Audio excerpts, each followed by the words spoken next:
welcome to Obi Manuzo from Dana-Air and his team this morning that have come to Uyo for this ceremony. I want to say that plus minus a year to get here, but we actually started the serious negotiations for it around October last year. And it means that two airlines are going to operate basically as one, offering joint services to their customers. It took finding the right partner with the same mindset as yours. And I'm very happy to say that Dana has exactly the same philosophy as Ibom Air. We are committed to excellence, committed to providing the basics for the customers, schedule reliability, on-time performance, and excellent service. And it's a philosophy that ties the two airlines together. We are very hopeful that this is the beginning of a new and better way of doing the business in the country. We, both organizations, look forward to a very, very fruitful alliance that hopefully at some point even other airlines could join in with us. We think we're starting something that is worth emulating. These are two airlines that have the same philosophy, have the same mindset, with the customer at the center of everything we do. So that's one good thing, that both of you are trying to create this alliance. It's all for the benefit of the customer. We're not really, it's all for the benefit of the customer, and once it rolls out, because this is the first one in Nigeria, people will see the benefits. We of course have to educate people. Even the airports that we use have to be educated on how to market or show us, because this is the first one, but I'm sure as time goes on, people will get to see what the benefit is, and other airlines will look to do their own, join in, and it's all for the benefit of Nigerian aviation. So I thank George and his team and the Ibom Air team for the wonderful atmosphere. We've had these discussions, how everyone's put the best effort to make this come through, and today the signing is the culmination before we go to the next step of getting the systems integrated. So, sorry, before we go into a signing, I just wanted to play this video.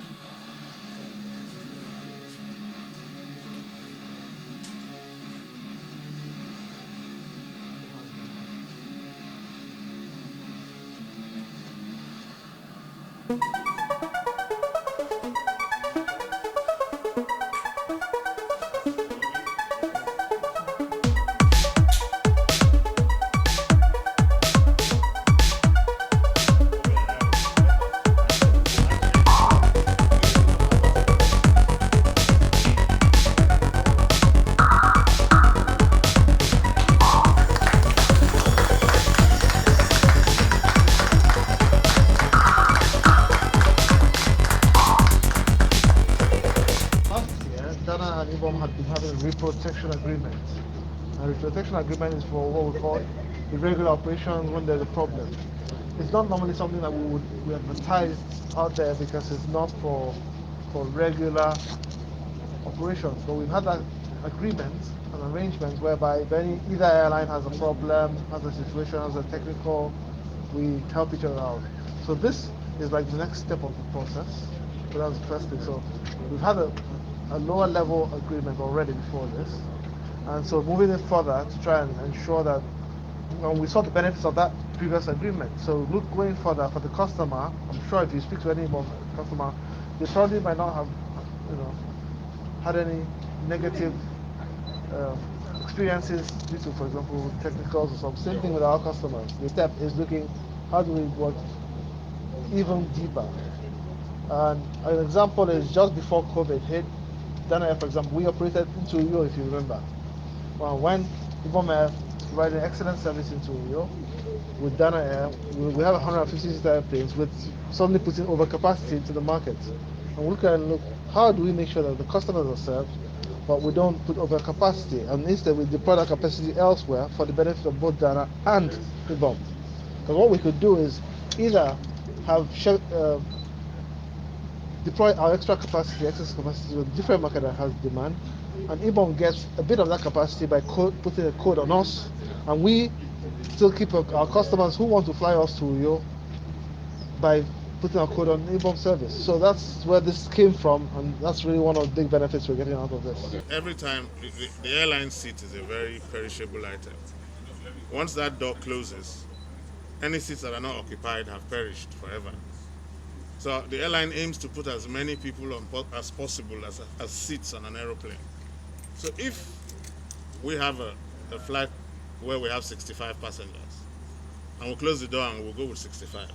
But if because of the Dana Alliance, 15 more passengers join, instead of 65, we'll be carrying 80 passengers. That's 15 more passengers as a result of Dana, and vice versa. And if you accumulate that over a month, you'll be surprised how many extra passengers come on your flights as a result of this alliance. And you can easily calculate that, and you can see exactly how much more optimal your business is because of the alliance with Dana. And the alliance is just not on the passenger level. We plan to synergize in many, many ways. Synergize our schedules, even synergize other things, including up to maintenance at some point. We're going to try and pool resources to work together as an airline. But we are very open to sourcing, utilizing any available resources outside there that make it easier for us, not harder, easier. Yeah, but we will work hard together. Logistically, how does Airline make savings for airlines in terms of fuel consumption, in terms of cost of operation? It's not really the savings. The savings come in other intangible things. So just as George mentioned, there's the revenue improvement side from filling up the seats. I always look at a sales point as a window where we sell tickets. Now, Ibom Air has their marketing and sales network. We have a marketing and sales network. There's some places they're available, we're not. There's some places we are and they're not. So part of that benefit George just mentioned is those extra 15 passengers, they're coming to him because there's some places that where we are available. People, for example, want to go to somewhere that we don't serve. I'll give you an example, Calabar. I don't fly to Calabar, but people have come and asked us, please fly to Calabar, please. And I said, if I go in there, it's going to be over capacity. But you know what? We have a partner that we can put you on, fill up their seats, give them more revenue.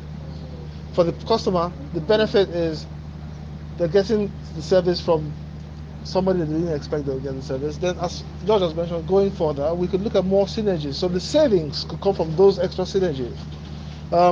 We have, for example, one thing I can say right now, we have a very good, certain very good maintenance workshops. People don't know this, but we do all our wheel and brakes in-house, all approved.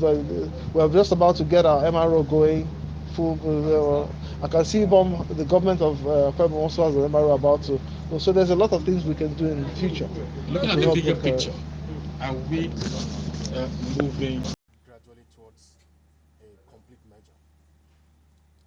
Not at the moment. The same way BA has an alliance with Qantas on the kangaroo route, as I say. So it's you're deepening your relationship. Doesn't necessarily mean you're going to merge the two airlines at any point in the future. With this new partnership between yourself, are you looking at other routes that neither of you fly? Definitely. Okay, when you are having, let's look at the passenger. Be rest assured that from the customer side, everything has been taken care of in terms of insurance. If there's a delay, a cancellation, everything is happening. We're not reinventing the wheel. Codeshare agreements have been done world over for years and years and years. So I can assure every customer that everything will be done just as you are flying your native airline. In this relationship, Codeshare, on each individual flight, there will be a marketing carrier and an operating carrier. So one will operate, one will market. On a different service, the other airline could do the same. But for the customer, it will be seamless, and they will have all the coverage that they would normally have. If they, for example, a customer buys it from Dana flying on an Ibom Metal, the number of the coverage that they will have if they flew on a Dana-Ibom as well. Have senior and junior partners. So is the senior partner. No. Equal partner. You know, at the moment, when George explained that way, both of us went to KC. We're equal partners. In fact, what you're going to find now is that there's going to be competition amongst friends. Why? Because every month, I'm sure you've seen when they publish their statistics. Yeah. We're going to start. There'll be that competition amongst friends, and saying, look, I did better. What does that work out to? It is the benefit of the customer. All this is working to the benefit of the customer. Why? Because your code sharing, your interlining with somebody you feel is an equal. And that's why I'm sure a lot of you journalists have spoken before. So many foreign airlines say, oh, they don't want to co-share with or interline with some Nigerian airline because they feel. And again, once we look at each other as equals, we will each learn from each other for the benefit of the whole system. As you are pioneering this now, what will be the criteria for any airline that wishes to join? You see, there's already a baseline. So that baseline is the criteria. I don't know if you get what I'm saying. Yeah. There's already a baseline in terms of what the two of us give to the customer. Well, how we, so to join or to get because a code share doesn't have to be only bilateral. It could be multilateral as well. So that's why sometimes you see some codes. You go some departure boards, you see 4 airlines on coding on the same. So, but there's already a baseline. So that's all I'll say. That baseline is all. Talking about the customer